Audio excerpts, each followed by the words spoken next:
everyone, and welcome to a special midnight tea episode of Justice for All. I am Aaron Justice, and it really is super late here. I was not planning on making this video, or any other video for that matter. The reason I decided to hop on late night and make a gritty, unpolished, unedited type of video is because I've been working on a series regarding the Aubrey and vylanamarcus situation shippies. And today, Mr. Marcus dropped the awaited response video to the now infamous podcast from a month ago.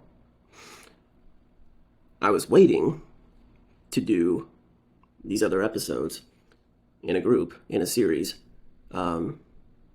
because there's so much going on that you can examine and dissect in, looking at it through many different lenses. This channel is primarily a psychological and spiritual channel, so that's mainly the lens that we're going to be viewing it here on this channel. And I didn't want to do it quickly a month ago for a couple of reasons. One, I didn't want my ego slipping in and getting the better of me and trying to either consciously or subconsciously capitalize on someone else's difficult time. I didn't want some desire for views or clicks or whatever to sneak in, because my ego it's still here. It's not dead, because it's not going to die. It is alive and well, albeit much less wounded and much more healed than it was in the past, of course. I didn't want to have that egoic knee-jerk reaction to it.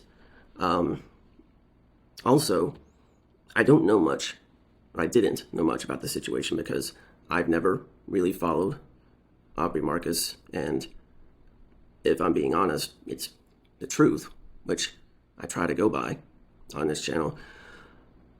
I haven't followed him really ever. I check in every now and then just to keep an eye on things, because he's been problematic for me for years now, for a variety of different reasons. I have occasionally checked in to see what was going on there, and mostly because his podcast, he does have sometimes great guests and great conversations. So every now and then, if I see something pop up with someone I'm interested in, we'll watch that. But as far as him, and I really mean no offense to him, a lot of his work has just always seemed very ego-driven, very performative, and frankly, cringe a lot of times. And that's okay. That's one person's opinion. That's fine. There were a couple of things that he did last year around election time that I did consider to be potentially harmful, but we won't get into that here, maybe some other time. But here, we wanted to take an examination of the infamous podcast and the reactions and responses from the followers, from the collective, from the community, how and why it hit certain people in certain ways, possibly even triggered people. And we're going to kind of give an overview on the situation and then dive in deeper on specific points along the way.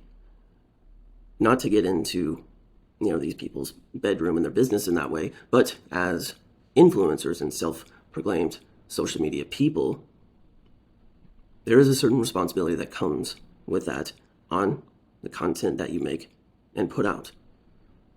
And so trying to use discernment over judgment, as has been brought up during this time, trying to come from a heart-centered perspective and be fair, and not to be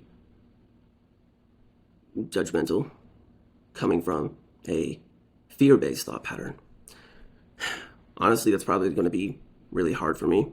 I know my ego likes to slip in and cause trouble, but I will try my best to keep that in check. So I was waiting. I wanted to look into this and research these people, what has been going on, and to understand why it's had such a personal and psychological, spiritual, and sociological effect on so many people, and why people responded the way they did.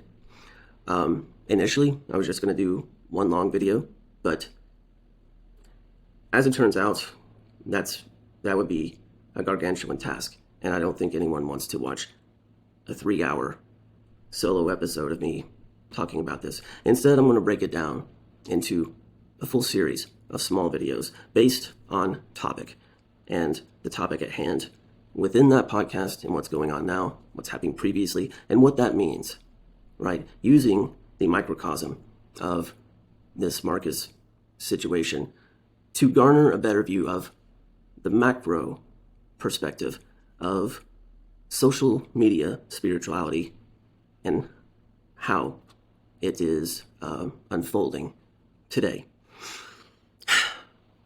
And so I'm making this here now because, like I said, the long-awaited Response podcast was dropped today. I mean, let's face it, they dropped some Instagram videos, which we'll get into another time, and Vylana posted a 7-page response directly on Instagram. But we all kind of knew that this was so large that there was going to be a response podcast episode at some point. And that episode was probably going to go one of two ways.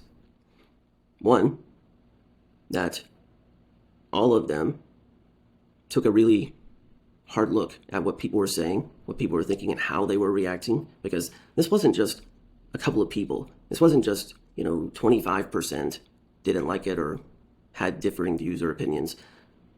This was almost universal, almost widespread and universal discernment and backlash on this one episode.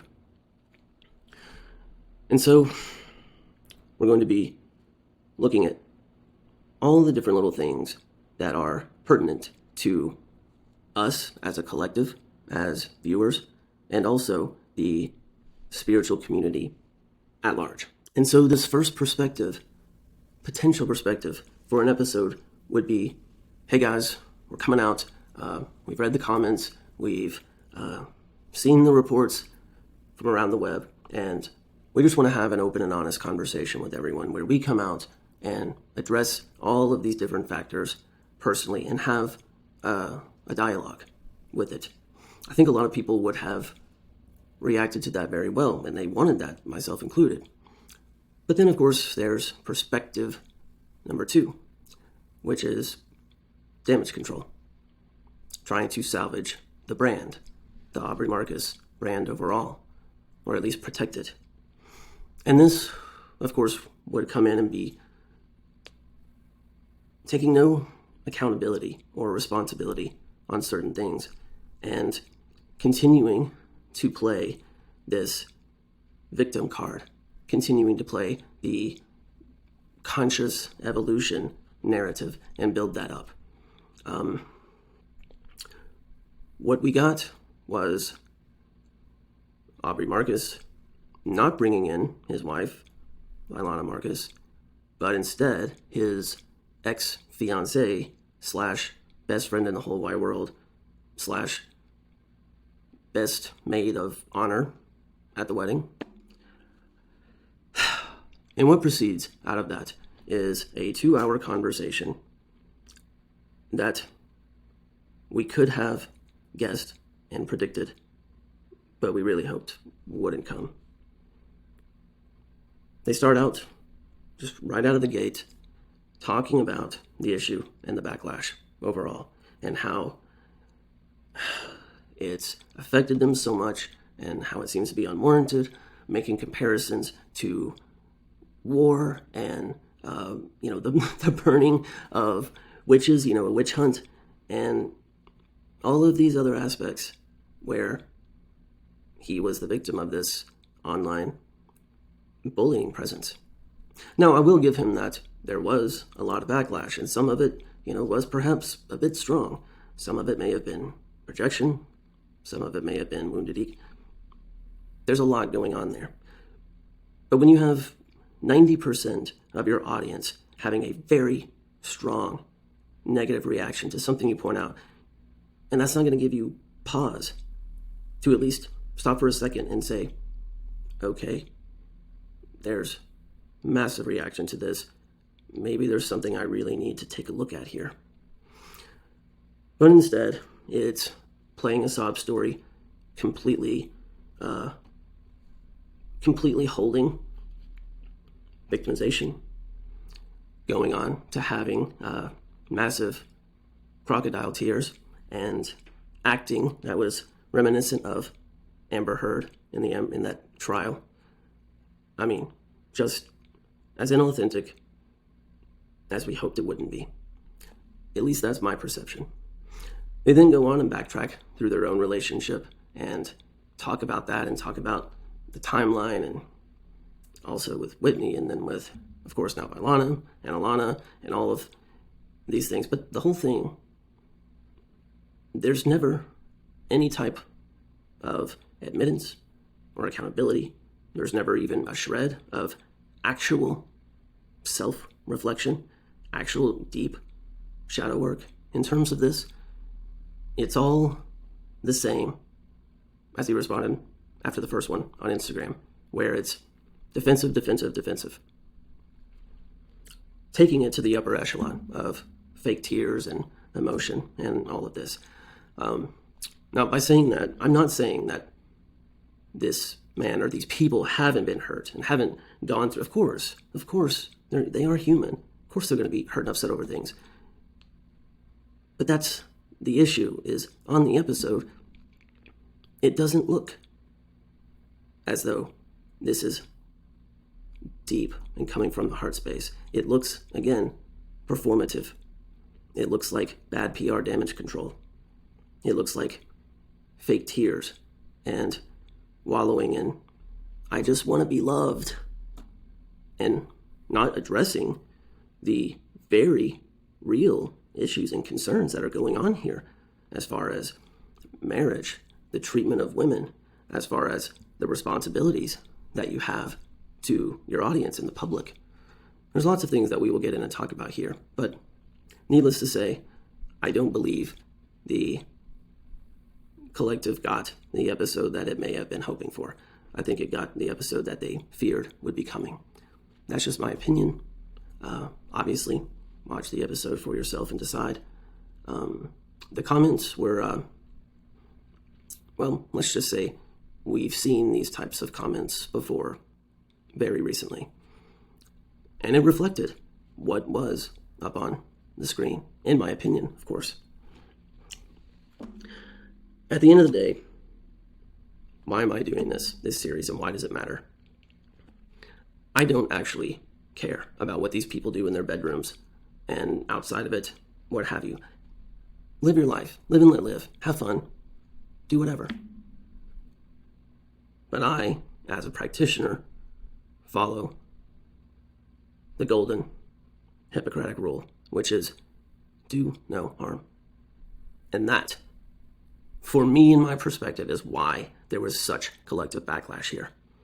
There's collective backlash because the people, specifically the women that I'm into, the people could see the hurt that was coming up in Vylana's eyes.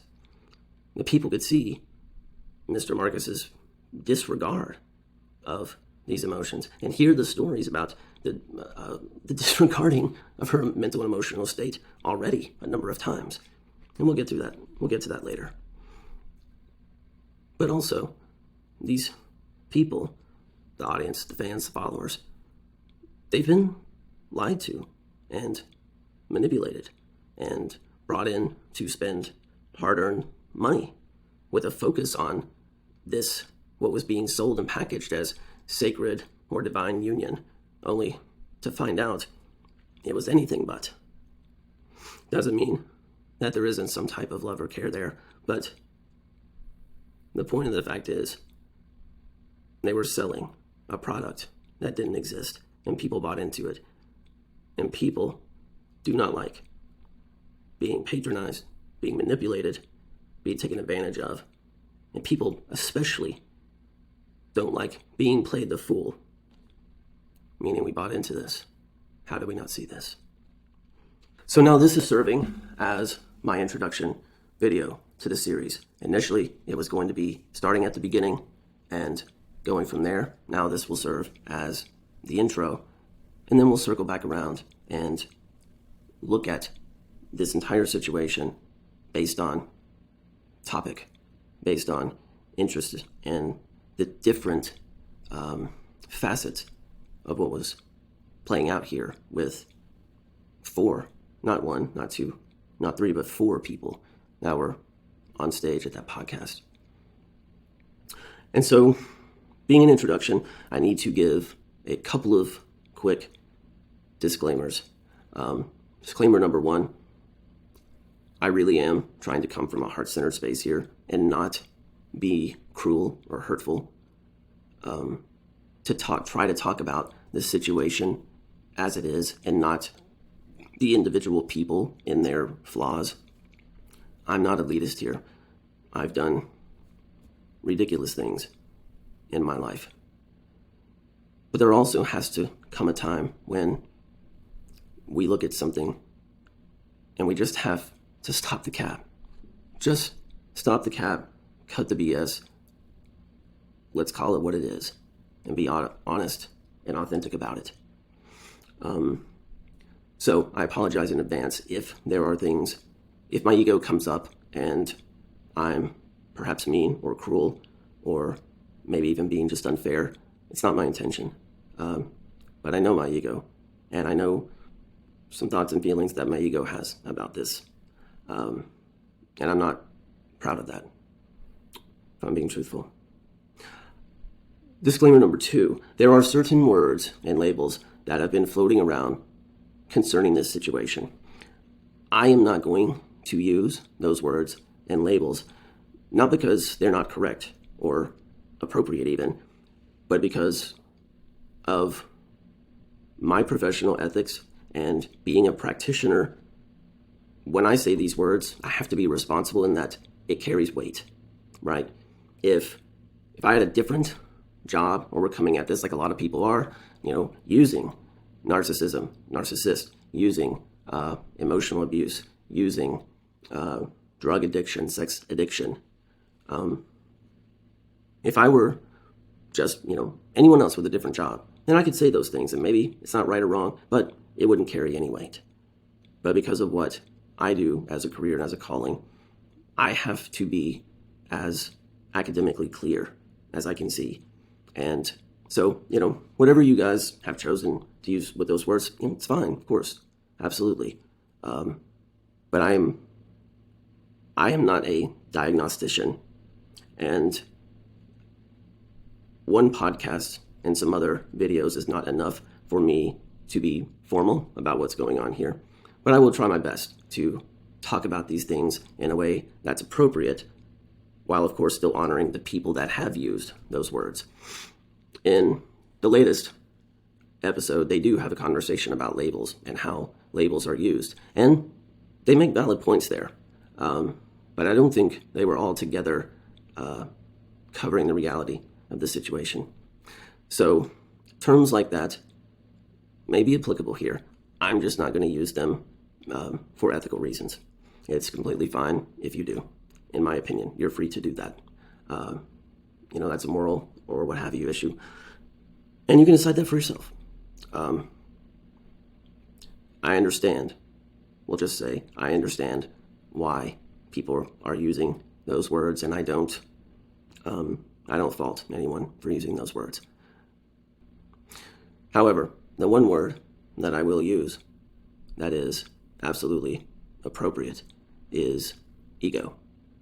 And because of what this channel is about, psychology and spirituality, there's a lot of talk of the ego, and there will be talk of that here in this series as well.